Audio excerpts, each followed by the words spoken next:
Hello internet, my name's Catherine. I'm sitting on a very squeaky chair right now. It's fine. You might notice I'm back in California. I'm here for the weekend and I wanted to film a video. So here I am. Like a month ago on my Instagram, I asked if anybody had any questions. So I just am gonna answer a few of those now.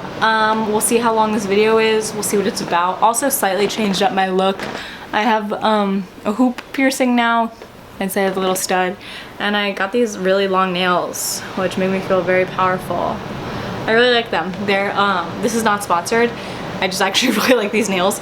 They're like press-ons. Like you glue them onto your nails from Static Nails. I saw an ad on Instagram and they were like $14 and they came with everything you needed, and I actually really like them, so I highly recommend if you're looking for some like press-on nails that look pretty nice. Check them out. Okay, I'm gonna answer some questions. So Michaela says, what's your favorite hair color you have had? What colors do you want in the future? So if you haven't been following me for very long, this is a little bit darker than my natural hair color. I had a light brown. There was a time like a year, oh my god, how long is it? Like 2.5 years ago when I had my natural hair and then I had purple bottoms. I'll include photos, and then those purple bottoms faded to teal bottoms. And then I had teal hair, and then I had black hair, and now it's faded to this like dark brown ombre because this is like my natural hair color, and the black is like faded to this like reddish brown. I don't know. My favorite has definitely been the blue. It was just the most fun. I felt super confident, super cool. It was really fun. I recommend trying out different hair colors if you can, if you want to, if you have the funds, because it can be very expensive. I love that. I really want to dye my hair again, but I'm giving my hair a break because I have to like fully bleach it to go the fun colors that I want to do. But I really want to do like a rose gold, pinky type of color, and then I also really want to do like a soft lilac purple. So hopefully that'll happen in the future. I'm going to be applying for jobs in the next couple of months, so like the nose piercing is already a little risky and I just don't want to add to it. So maybe if I work somewhere really cool and fun where they let people dye their hair, I'll dye my hair again, but it's probably gonna be like about a year until I dye my hair again. Caitlin asks, what made you want to make a YouTube channel? YouTube just kind of became my TV. I learned how to do makeup through YouTube. That taught me how to do makeup, things like that.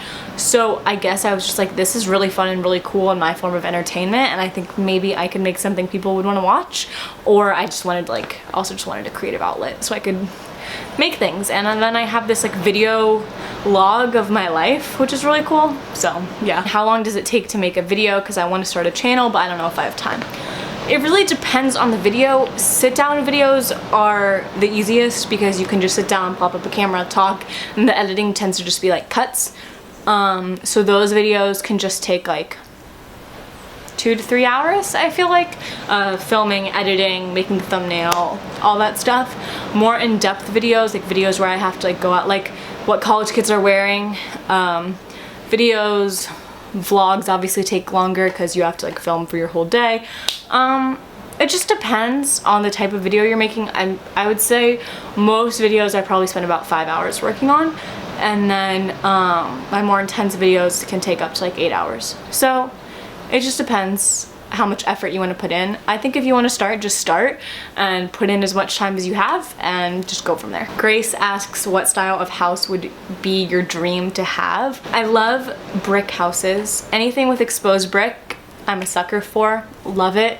I'll insert pictures because I feel like I don't know how to, like, the right terminology to describe things, but I'll insert photos because I have a whole Pinterest board dedicated to my dream home. I'm a planner, so I like have ideas for what I want for my dream home because I'm a psycho. Sophie Counts Clouds asks, please explain what driving stick means. As a UK viewer, I'm V confused. Okay, so if you haven't seen in a couple of my past vlogs, Peter, my boyfriend, taught me how to drive stick shift. So in America, there's like 2 different types of cars, and this is 4. There's 2 different types of cars. So you can drive automatic, which means the gears shift automatically for you. So you will just put your car in drive and you won't have to shift first gear, second gear, third gear, fourth gear, fifth gear. It just shifts for you. And then there's this thing called manual or stick, where I'll like insert pictures of like what the automatic car's drive looks like and what stick drive looks like. And you have to put your foot down on the clutch and switch gears each time you, so like First gear is like for really slow speeds, and you go up to second gear, up to third gear, up to fourth gear, up to fifth gear, stuff like that, and you have to switch back down. It's very cumbersome driving, in my opinion, but you're a lot more connected to the car. You definitely have to focus a lot more. Yeah, hopefully that helps clarifying what that means. I don't know a whole lot. Evan Bender, my #1 fan, asked my favorite color. So my favorite color to look at is like a Tiffany blue. I love Tiffany, I like how I said that. Tiffany blue is like my favorite color, but I never will wear it. You will never catch me wearing anything Tiffany blue. My favorite colors to wear: black, white, gray, and red. All of those, and just denim, obviously. But yeah, how long did it take you to know where all the buildings are? It takes a couple of weeks in your schedule. I obviously don't know where every single building is. There are buildings that I've never had class in, and like I had to go to, I don't even remember what the building was, and I was like, I have no idea where that is. But like you do vaguely in the back of your head, but you learn where the buildings of your classes are pretty quickly because you just get into a routine of just like going to them and stuff. It'll become a lot easier, don't worry. Did you have an 8 a.m.? Any advice if you did? Yes, my first semester of college, I had an 8 a.m. 3 days a week, and it was the worst. I hate 8 a.m.s because I'm not a morning person at all. Do what you gotta do. Eat breakfast beforehand. I really recommend that if you can, like just even a little something, because you're gonna feel so much more awake. You don't need to really try for your 8 a.m.s. I tried for mine because I'm just extra and I love trying for everything, so I like do my hair and my makeup and like put on an outfit. Don't feel the need to do that. Nobody's gonna judge you. If anything, people judged me because I like actually tried to look cute during my 8 a.m.s and people were like, what the heck are you doing? It's not that bad if you adjust to a schedule. Go to sleep early. Don't stay up late. Don't do it. Peter says, have you always been this amazing? No, actually, I got 100 times better when I met you, so. We're gross, I know, we're disgusting. Keneally asked, how do you stay connected with your partner when you're apart? It's so hard. Peter and I were like, not long distance, but whatever, kind of, because Northeastern has a 4.5-month summer. So we were apart, the longest we were apart was like 2 months at a time. It's rough, it's real rough. Especially when you're used to seeing like your partner all the time, every day, and then you just go to just like not seeing them. It really sucks. I think the best thing is to communicate with each other, but don't communicate all day, every day. Like I would Snapchat Peter throughout the day, but it's not like we would like text all the time throughout the day, so that at the end of the night you guys could like FaceTime each other and catch up on what you guys did during the day, so you actually have stuff to talk about. Whereas if you're like kind of texting throughout the day and then you go to talk, you're not gonna have really a whole lot to talk about because you already know what everybody did throughout the day. Do that. Try to make plans to see each other. It's really hard, but if like one person goes to see the other person and then the other person goes or whatever, it's really good to have an end goal. It's really hard when you don't. I don't know how people like do long distance for multiple years at a time. It's just rough. It's rough, man. It's hard. Make time. I also would like write Peter notes and stuff, like handwritten notes, and it's just a nice little surprise in the mail, and it's hard, but it's not impossible. How to make more friends at school. This is from a girl named Karina. It's not easy. I feel like I'm not the best person to ask because like I have a very small, close-knit group of friends. I think that this is the best way to do it. Join clubs and do activities of things that you're interested in, and then you guys instantly have something in common. So like, I'm in No Limits dance team, and then I've like met girls through No Limits, and I'm like, oh my gosh, we both like to dance. Something in common, a little icebreaker, you know. Or like people in your classes, you can be like, hey, can I get your number or something so we can like study, or like homework help and stuff. And then you guys are like taking a similar class, common interest. I feel like that's a good way to go from things. Just put yourself out there, really, I think is the best way to do it. Don't put too much pressure on yourself to like make a ton of friends right away or just at all. As long as you're like socializing and have a couple friends, you're good. It's all good. Don't put too much pressure on yourself. It's all gonna be okay. And then Sarah asks, if you could go back and tell your high school self something, what would you tell her? Which is a really great question. Take your time. Take your time. Don't rush yourself. I felt like throughout my whole high school experience, I was like, can't wait to get to college, can't wait to get to college, can't wait to get to college. And then my senior year of high school, I was like, oh my god, I'm not ready to go to college. I was ready. You're gonna be fine. Don't worry about it. Enjoy it. Enjoy the time, and make sure that like make the best of it. You get out as much as you put into something. So if you are like not really caring about your classes and not really showing up and like not really trying to make friends and not really doing whatever, you're not gonna get a lot back from that. You're not gonna learn, like really learn. You're just gonna be like memorizing to get through to things. You're not gonna really be able to enjoy your high school experience because you're just like putting in so little into it. Whereas if you put in a lot of effort into stuff, that does come back to you. I firmly believe that. Make sure you're surrounding yourself with good people, positive people, people that make you happy. Do that. So Grace asks, do you still want to open up a cupcake shop? So when I, like probably, it's been like for 4 years, I like wanted to open up a cupcake shop, probably starting my my like freshman year of high school. I really wanted to open up a cupcake shop that was like focused on giving back, so that like a percentage of each cupcake would go to a different charity. That was something I was super passionate about. I really love baking cupcakes and just baking in general. I really love giving back to a community, and that was something I really wanted to do literally up until this summer, and it's still something I'm very interested in. But I think I've just, through taking my fashion classes, I have developed such a passion for fashion.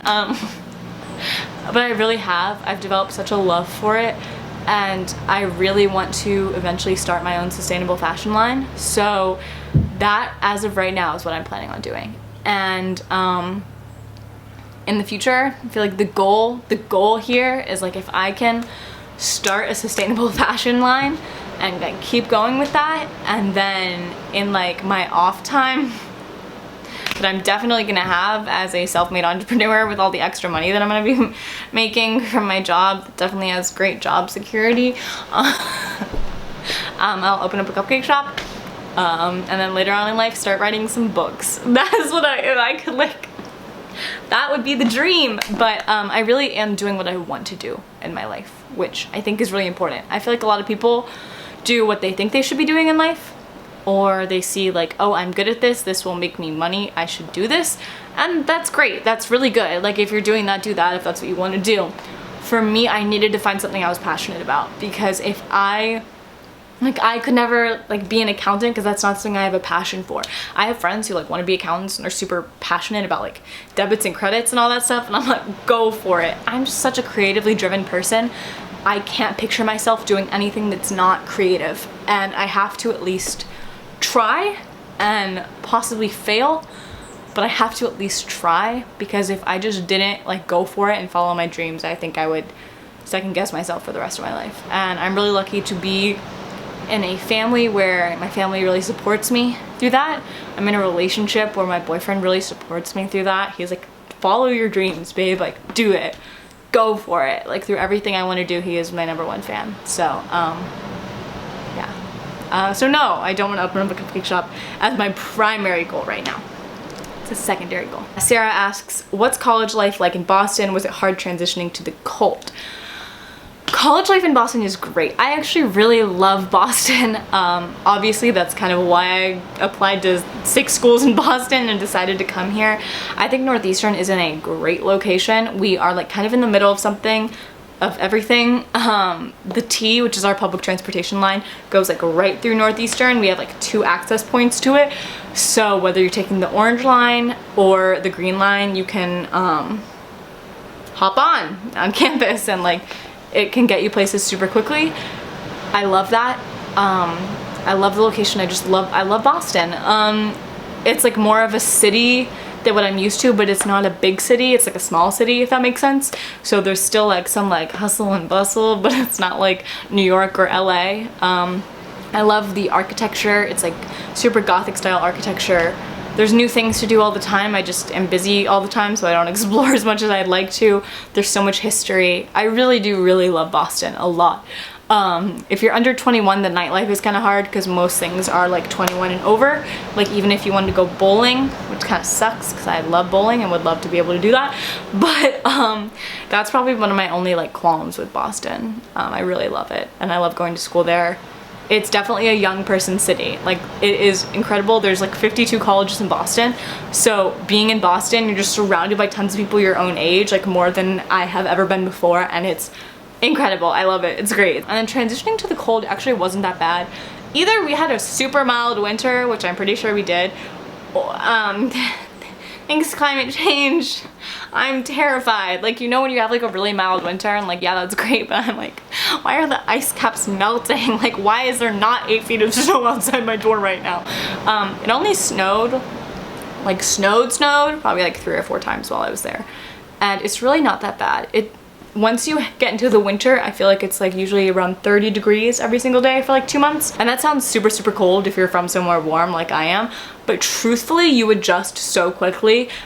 Just invest in some good layers, some good boots, stuff like that. You can take it off when you get into the warm classrooms, which is like one of the qualms. I'm like, why? Why is the classroom 80 degrees and it's 30 degrees outside? But you adjust, and then by the time like towards when it gets to spring and it's like 60 degrees outside, you're in shorts and a t-shirt.